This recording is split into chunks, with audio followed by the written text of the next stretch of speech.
Welcome back to my channel and this is your host Baniya fashion वाला। So guys, आज हम fashion industry के जिस टॉपिक पे बात करने वाले हैं वो टॉपिक है math, English, bio, physics, chemistry और बाकी के सब्जेक्ट्स जो भी हैं, Hindi, English, Sanskrit, all of them. So guys, basically बहुत सारे स्टूडेंट्स को एक क्यूरी हमेशा से रहती है, वो क्या क्वेश्चंस उनके माइंड में बिल्डअप होते रहते हैं जब तक वो 9th 10th तक आते हैं। 10th तक आप सबको पता ही होगा, चाहे वो कोई सा भी स्कूल हो, गवर्नमेंट हो या प्राइवेट हो या प्राइमरी सेकेंडरी, कोई सा भी हो, गर्ल्स हो, बॉयज़ हो, या कोई प्री स्कूल हो या क्रिश्चियन स्कूल हो, Saint Mary's, every kind of schools, हर फॉर्मेट में 10th क्लास तक ऑल सब्जेक्ट्स रहते हैं। उसके बाद हमें एक स्ट्रीम चूज़ करनी होती है। तो फर्स्ट स्ट्रीम क्या रहती है? Medical, non medical, commerce, then arts. तो ये 4 स्ट्रीम्स में सबको ये क्यूरी हमेशा रहती है, जिनको फैशन डिज़ाइनिंग में आना है या जो आना चाह रहे हैं, कि हम कौन सी फील्ड चूज़ करें। हम कॉमर्स लें, हम मेडिकल लें, हम फिज़िक्स लें, हम कौन सी फील्ड को चूज़ करें। तो गाइज़, मेरा इस क्वेश्चन का आंसर ये है कि आपको कोई भी फील्ड के लिए इतना प्रेशराइज होने की ज़रूरत नहीं है। आप कोई सी भी फील्ड चूज़ कर सकते हैं। आप मेडिकल चूज़ कर सकते हैं, आप नॉन मेडिकल चूज़ कर सकते हैं, आप कॉमर्स चूज़ कर सकते हैं, आप आर्ट्स चूज़ कर सकते हैं।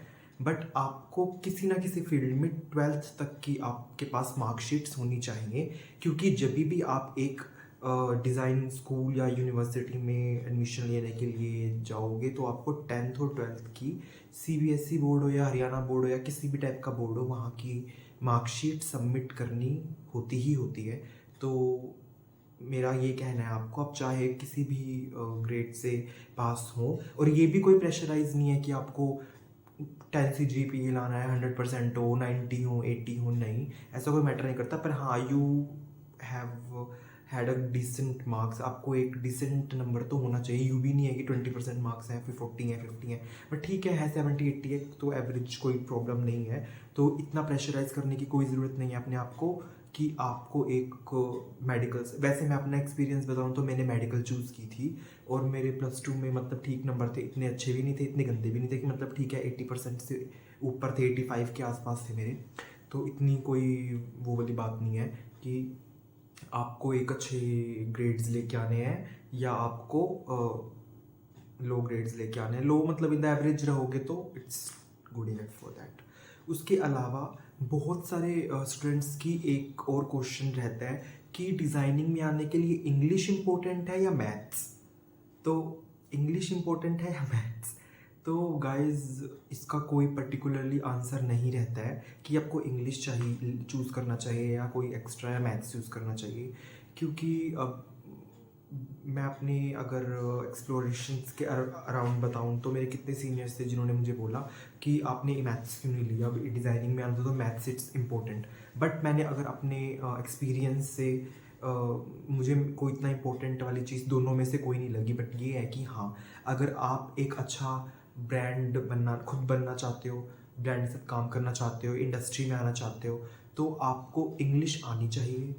मैंडेटरी इन द पर्पस कि अगर आप एक सेलिब्रिटी डिज़ाइनिंग के तौर पे जाना चाह रहे हो या स्टाइलिस्ट के तौर पे, तो आपको इंग्लिश आनी ही आनी चाहिए, क्योंकि उस इंडस्ट्री में वहाँ जाओगे तो इंग्लिश कम्युनिकेशन स्किल्स आपकी बहुत ज़्यादा अच्छी होनी चाहिए। उस अगर वो नहीं है अच्छी तो मुझे बहुत दुख के साथ कहना पड़ रहा है कि बहुत लो चांसेस हैं आपके आगे जाने के, सर्वाइव करने के, क्योंकि वहाँ पे कम्युनिकेशन स्किल्स का ही रहता है बेसिकली। आप जैसे आज की जनरेशन में सबको पता है कि सेलिब्रिटीज़ का कैसे रहता है, they are all totally English, चाहे वो मूवीज़ हिंदी कर रहे हो बट दे आर इंग्लिश।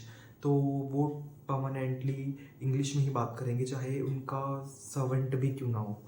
तो मैंने यहाँ तक भी देखा है कि उनके जो ड्रेस ज़्यादा, स्पोर्ट ज़्यादा, जो आसपास के उनके टीम के मेंबर्स रहते हैं सब इंग्लिश में बात करते हैं।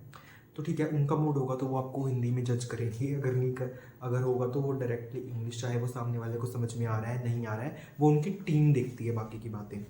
तो फर्स्टली तो यही कि आपको इंग्लिश मतलब इतनी तो आनी चाहिए कि आप खुद से भी अपनी कम्युनिकेशन कर सके। अगर कोई सामने वाला इंग्लिश में बात कर रहा है तो ठीक है, अगर आप ऐसे सोच सकते हो कि इतना हाई ग्रेड नहीं करना है इंग्लिश को या बिल्कुल ही फ्लुएंट नहीं है, but you learn English language. It's compulsory if you get take step in this industry.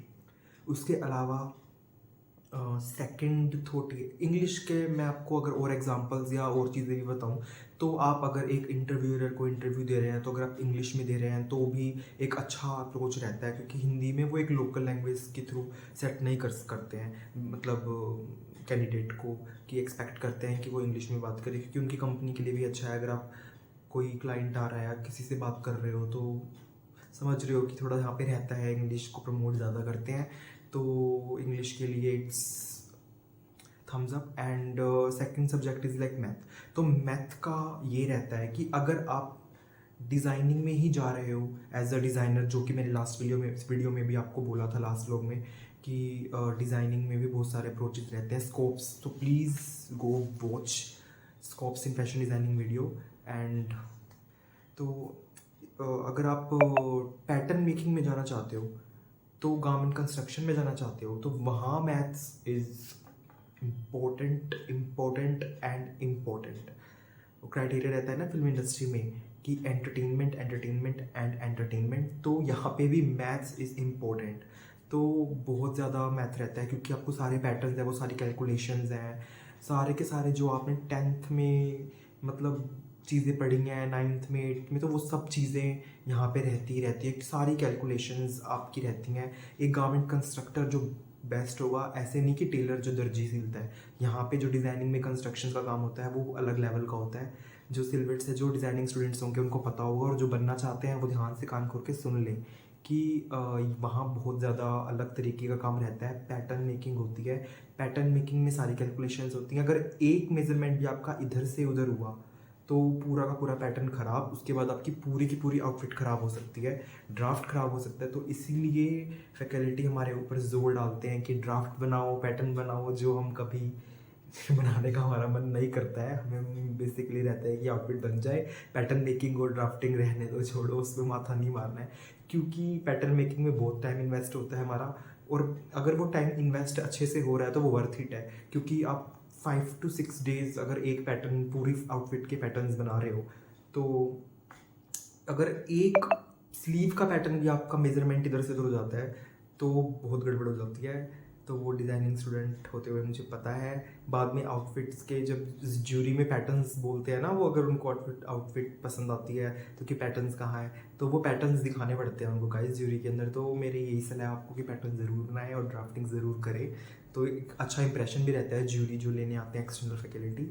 तो इंटरनल वालों को तो पता ही होता है कि आपने क्या पापड़ पाड़ रखे हैं उनके, तो बहुत ज़्यादा सेंसिटिव मोड रहता है यहाँ पे। तो गाइज यही सेकंड, अगर आप ठीक है थोड़ा बहुत मैथ तो सबको आता ही है गाइज, हमें पता ही है सब कुछ, बट डिज़ाइनिंग में इलिस्ट्रेशन वगैरह में हाँ ये है कि अगर हम एक बोलिक बनाते हैं, ये रहते हैं, तो वो हमें पता होने चाहिए कि कौन सा सिलबेट किस तरीके से कहाँ आता है। हमें हल्का फुल्का मेजरमेंट्स का हमें नॉलेज रहता है कि अब हमें रहता है कि 3 इंच है तो वो 3 इंच इतना ही रहता है, 5 इंच है तो वो इतना ही होगा, 10 इंच है तो वो इतना ही होता है। आप मेरा स्केल से मेज़र करोगे 10 का 10 ही मिलेगा, तो इतना तो हमें भी पता चल चुका है इतने टाइम में। बट ये है कि अगर आप पैटर्न मेकिंग में हो, गारमेंट कंस्ट्रक्शन में हो, तो आपको मैथ सीखना चाहिए, आना चाहिए बेसिक नॉलेज के लिए कि कैसे पैटर्न बनता है, क्योंकि वहाँ पे मेजरमेंट्स का ही सारा खेल रहता है। तो बेसिकली आज का यही था कि इंग्लिश और मैथ्स में जो स्टूडेंट्स ये सोचते हैं कि हम क्या चूज़ करें या किस चीज़ में हमें ज़्यादा एक्सपर्ट होना है, एक्सपर्ट लेवल का इतना नहीं रहता है कि आपको बिल्कुल ही आर्यभट्ट बनना है या बिल्कुल ही आपको नहीं।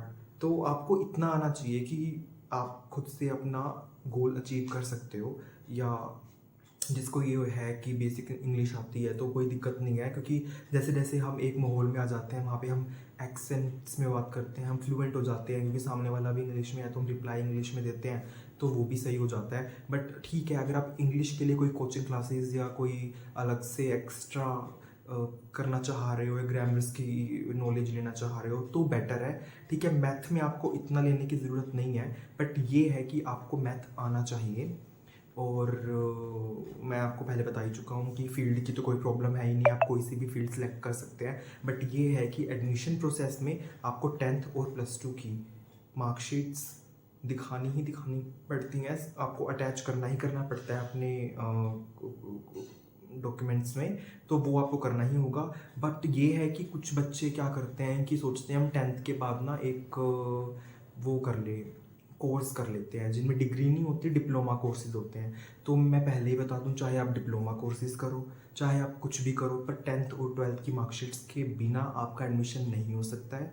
सो प्लीज़ आप, अगर डिप्लोमा में ये है कि आप ओपन से 10th 12th कर रहे हो, सिर्फ एग्ज़ाम्स देने हैं, ये है वो अलग बात है, ठीक है, वो आपका जो अपना खुद का रहता है जो भी है। बट ये है कि मार्कशीट्स आपके पास होनी ही होनी चाहिए, उसके बिना एडमिशन नहीं होगा। मैं बार बार बोल रहा हूँ, जो आना चाहते हैं वो सुन ले, और जो आ चुके हैं उनको पता ही है इस चीज़ का। चाहे वो यूजी में हो, अंडर ग्रेजुएशन हो, पोस्ट ग्रेजुएशन हो, चाहे वो कोई से भी प्रोग्राम में आपको एडमिशन लेना है, या एमएससी इन डिज़ाइनिंग हो, बीटेक हो, या बीएससी हो, कुछ भी हो।